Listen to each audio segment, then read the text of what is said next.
G'day, guys. Welcome to another episode of Let's Talk Footy. Obviously, last time a fantastic guest. Tonight, though, we have someone who was lucky enough to make their NRL debut in 2020. We now move on to 2021 season, so he's looking forward to that as well. My own team, the Parramatta Eels here, as you can see by that little logo up in the corner. So really excited about this one. A really impressive Nines tournament saw this man score 2 tries within 3 games, fantastic effort, and lead the Wentworth Magpies in his junior years to a grand final appearance from 8th position in 2019, which is pretty impressive. Ladies and gentlemen, Haze Dunster. Thank you, Haze, for jumping on tonight. All good. I'm really excited to get into this, especially the fact that you've only just basically come off your NRL debut. Obviously, the circumstances are very different in regards to how the club's going to be based on that night and that day. Really did change the Eels forever, but I think it was a really solid debut, and I think we can definitely expect big things from you in the 2021 season when you do get to play again. Yeah. Thank you. Appreciate it. So we'll start with the junior years. So I mentioned about that 2019, obviously not winning the grand final, but going from 8th position to a grand final, that must be huge. And you only played in 16 games throughout that year, but in those games, you just made a massive impact. If I'm not mistaken, it was around the 7 try mark, which is fantastic. And you weren't playing on the wing, you were playing in the centres, I believe, as well. So yeah, it's pretty good effort. Yeah. That was that for Winnie or Issue War? I think that was with Wentworth. So Wentworthville versus Newtown, and Newtown got the W in the end, unfortunately. Which it was a very close game. I think it could have been a 2-point game or a 6-point game. It ended up coming down to that last try. I'm pretty sure it did. But and that team that played for Newtown, interesting, are now actually kind of your Sharks players, which is interesting because players like Jamin Salmon, I think, was in that squad with you, who had some time with Parramatta. And then you've got, what's his name, Will Kennedy from the Sharks, who he had a big impact in that game, and he was playing for Newtown in that squad as well. But I want to talk about 2017. You won the under-18s competition. Now, that's huge.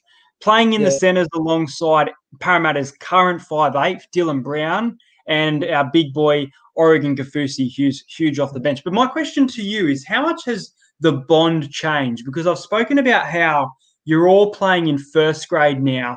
Has it always been a strong connection that's brought together some very good, talented footy? Or has it taken time to adapt and it's still not there yet as a combination? No, we've all known each other since we were quite young, like especially me and Oregon. We both went to the same school together and stuff, and so I've known him for quite a while. And pretty much when Dill came over, he was like one of the boys straight away. He's from New Zealand and stuff, so everyone just got around them. And then just playing footy together was like you were hanging out most of the time. Like Dill came same school as well, so it was sort of just fun, really, just playing together with them.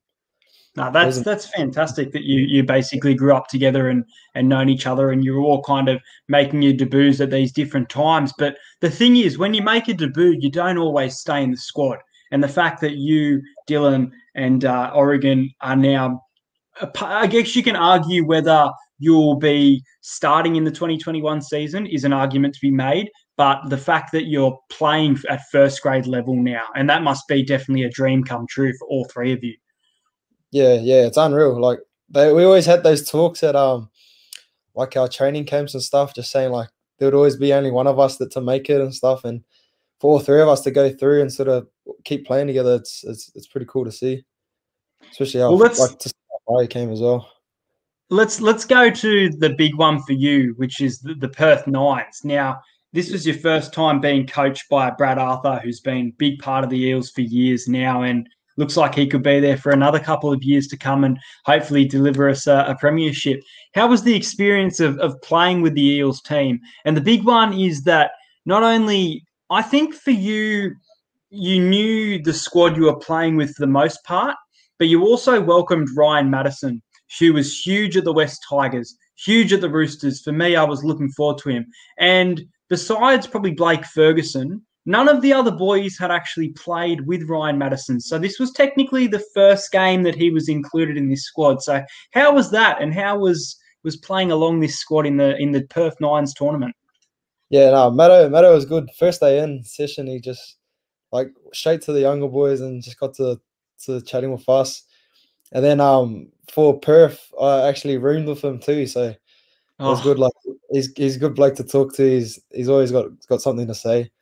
But yeah, when it's time to switch it on, he switches it on, and like he's very coachable and knows how to pass his knowledge on. So yeah, he's a big help, and he really helps us younger boys too. How did you personally think that you went in the Nines? I mentioned those 3 tries or 2 tries in 3 games, 2 tries within 3 games. That's a big effort, especially for a Parramatta squad and it's something that I argue whether it was the right thing to do, but for us to field basically a first grade squad and still play at that level and score that many tries. How for you was it playing against that level? No, I don't know. It was weird. It sort of just came real quick. Like the first thing, it was just I just wanted to make the team and sort of get a taste of, sort of that first grade feeling. And then yeah, once we were there, it was more just trying to have fun, but like also doing your job for the team. And that's pretty much all I was trying to do once I got out there, was just do my job. And yeah, it paid off a bit, I guess. I guess I could be thinking about this the wrong way, but I guess, as I've mentioned, there was 65% of first grade rather than your New South Wales Cup players who are coming through.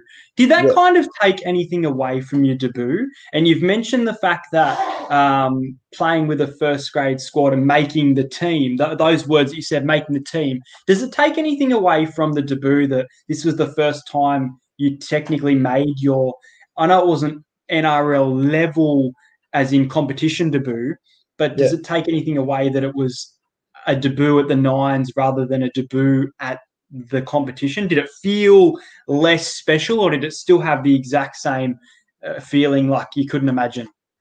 Yeah, I guess it sort of had the same sort of level as it. Like you have the excitement and stuff, but like for the debut, I guess it was a bit different because I didn't get told till that morning. But yeah, with the Nines, it was still pretty exciting and like something I was definitely aiming to get when I heard that the competition was going ahead. So it was real cool to get a spot in the squad and then get game time as well.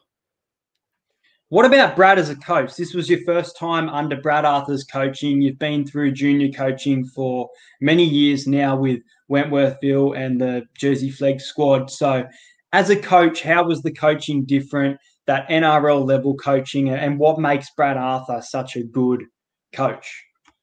Well, yeah, he just gets you to do your job first thing. Like, that you don't need to worry about doing all this other stuff. He explains what he wants from you, and just doesn't really try to put pressure on you. So, yeah, from that point of view, it just makes it a lot easier to just go out there and do what you need to do for the team. Do you feel more comfortable when you're playing as a centre in your junior years, or do you prefer that position that you played in the Nines and the debut on the wing? Is that where you feel like your footy is at its best? Yeah, well, at the moment, yeah, I think I'm enjoying the wing spot, but yeah, I definitely enjoyed playing centres when I was younger, and I'd like to go back there soon, or sometime soon. But yeah, at the moment, I'm enjoying my time on the wing. Well, that's good that you're open to both positions, but you've got that idea of where you want to be. Like, I think of players, I guess the big one, Latrell Mitchell, and how much criticism there was towards if he's going to be a good fullback. But we know that he's that X factor fullback, but he's also got that junior experience that he's played in the centre. So it's good that you're open to both of those opinions, which kind of reminds me of Ethan Parry, who played in both of those roles, and I guess wherever he fit in the squad. I miss Ethan Parry. I think he was a fantastic part of the squad. I think that he was such a joker guy as well. Yeah. No, he's a good bloke. Yeah, he was one of the boys that sort of grew up playing club junior footy with as well. So yeah, he's a good laugh to have around, and he's always got some story to tell you. I think for me, being a Parramatta fan, I went to his debut game where we lost to Manly, and something for me that I'll always be special with. And I went looking for you. I went looking for you for that exact kind of thing is I have a photo with Ethan Parry after the game wrapped around in his jersey, and I just think that's really special. And I remember going looking for you, and what I saw was pretty special. And it was, I don't know if it was your mates or who it was, but they were doing the haka for you. And that, beautiful. What a beautiful moment for you that must have been. Yeah, no, that was crazy. I sort of knew it was coming too, so I was trying to get my head around it and wasn't sure if I was going to do it back to them or not. But no, that was like really just a humbling moment to get that, and sort of just, yeah, it was a bit of eye opening to say like you're here. But no, that was amazing. Were you hidden away? I might be wrong. Were you hidden away doing the haka for Dylan Brown's debut? No, so the boys were in like the fan sort of section, and we were by the players and that. So yeah, I couldn't get out there to go do it with them. But because I remember Nathan Cleary coming around. I gave him a handshake, and then I looked up and I saw the boys giving Dylan Harker his, and I thought this is what's going to happen to the New Zealand boys. This is fantastic to see, and there's so many New Zealanders coming through the Parramatta club, and I just think it's so good. Yeah, no, it's cool too. Like it's one of our close mates, Valence. He's been in the Paris system for a bit too, and he's been able to give Dylan his debut haka, and he's also given mine. So it was mad that he's been able to come to both debuts and do that for us. Well, we've heard about your debut in 2020. Your opportunity finally came to make your NRL debut. Throughout 2020, though, the New South Wales Cup and all these tournaments were completely being stopped. How did you keep up with training, and what were you doing in 2020 to, I guess, work towards that goal of making first grade or playing at the level that you've got to play at? Yeah, so every training session there's always an opposed session against the top side. So if you weren't playing that week, that was pretty much your chance to prove to Brad that you're ready. And so every session it was pretty much our game time. So it was pretty full on sessions. Like contact was heavy, and then on the day of their games, we would sort of have a similar session just to simulate like that game time. So we'd be getting smashed with like a lot of contact and running, and then we'd head out to go watch the boys, and then just sort of do that all year pretty much. just so if like we got our core, then we were ready. Kind of like Origin, how Freddie goes around and watches different players play at the training sessions to see how they go and picks the best of the best. It sounds a bit like Brad's got that right idea. Well, let's get into the debut. We've touched on it, and I mentioned that it was a bit unexpected to say the least. Fantastic for you, but the circumstances of the club may change drastically. I can't imagine the team without Michael personally. He's been a huge part of the club for many years, and it's going to be very different. But we've got you. We've also got Tom Opacek recruited, so a bit of a battle there as to who gets that starting position, which will be fun to watch. But how did you personally feel about your performance? And not only that, the atmosphere of Bank West Stadium. You've probably sat on the side watching, but to be actually playing at Bank West Stadium, how was that feeling? Yeah, no, that was crazy. I remember the first things I did, like I got to warm up there already and just sort of like the atmosphere in the first place. But semi-final time was like a whole different beast. And just getting out there, I just remember looking around and trying to soak everything in just to like really feel the moment. But yeah, it was crazy. It was unreal. It was unforgettable. And I spoke about the fact that making your nines debut took a little bit away from that debut. But let's not forget, and you've just mentioned it, that you played your debut in semi-finals football. In the circumstances we were in, you played your debut in semi-finals. Like, that is huge. And for the performance that you put in, it was a big debut as well. There are lots of people talking about it. There are big numbers coming out from them. There's line breaks. There's everything. So there's definitely so much skill that people are watching. And I think Brad and not only your family will be so proud of that moment for years to come. Yeah, it was crazy. I just remember, getting up there and then just trying to get involved as soon as I can, just to get a feel of it. Yeah. Well, you kept looking like that. It looked like you were trying to get those touches of the ball, and Dylan was trying to get them to you. But sometimes you'd give it to Regan. Regan would run hard. Like, I'm trying to exactly remember because I can't I can't get it all around me, but I remember you on that left-hand side just lethally trying to get the ball at every cost, and you were really performing, and you played big minutes too, so that's good. Yeah, no, it was. Outside of rugby league, what are you interested in? Obviously, being born in New Zealand, Rotorua, I'm sure that the All Blacks are something that inspires you, so I'm sure you're big on your union. What other sports Yeah. do you closely follow, Haze? You know, I like NBA and NFL.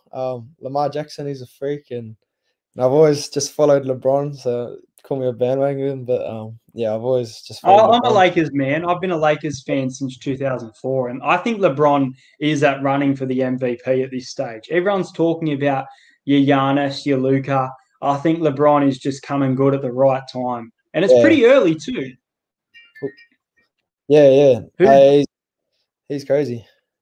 Who's your Super Bowl tip? I had it in my head to ask you, and now that you've said you're into NFL, so I've been a Chiefs fan since 2010. So for last year, for them to get the title was huge, but I just think we've got the squad to do it again. So I feel like the Chiefs can beat Tom Brady, but Tom Brady, he's Tom Brady. Yeah, it's Tom Brady. Yeah, I know. Yeah, I'm leaning Chiefs, but yeah, I don't know. You can't go past the GOAT. I know, and the fact that it's the first time that an NFL team will be playing at home that's crazy. Like the first home Super Bowl team. Yeah. Well, my last question that I want to get into, because we've nearly been going for 20 minutes, which I think is one of my longest Let's Talk Footy. What teams, if you could pick 2 or 3, you can include the Eels if you want, or you can stay outside them. What teams are going to be hard to beat in the 2021 season? You've seen, I mean, it's not confirmed. You've seen the Rabbitohs, who have got Cody Walker and Adam Reynolds, have apparently signed Benji Marshall. That's huge. Yeah. A lot of hype around the Rabbitohs. The Storm have won the 2021 Premiership. There's us who are consistently now making the top 8, which is really good to see.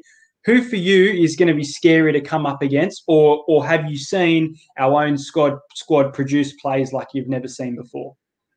Yeah, no, I think our squad will be another tough side again this year. Like the boys that we've got this year, it's really good. Everyone's connecting real well early, and yeah, I reckon we can go a long way again.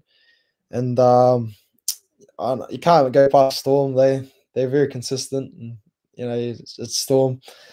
They've got so many guns. They've got losses too, though. The Storm. The thing for me about the Storm is you've probably got Harry Grant coming into that role, but you've also got the loss of Tino Fasuama-Ali. He was so big this year, so I can't get a complete and utter read on him. But as you said, you can't doubt him, because every time you doubt him, they come back bigger.